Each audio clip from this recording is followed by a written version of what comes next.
Hey guys, welcome back to the channel. This is how to fix queued Gmail.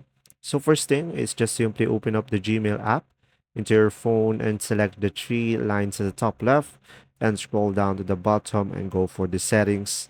And here just simply select the three dots on the top right and go for manage accounts. And from here guys, make sure to disable the auto sync data. So make sure to turn it off and select OK. And after that, just simply turn it back on. And from there, you should be able to fix the issue. Another option that you have is just simply go to the settings into your device.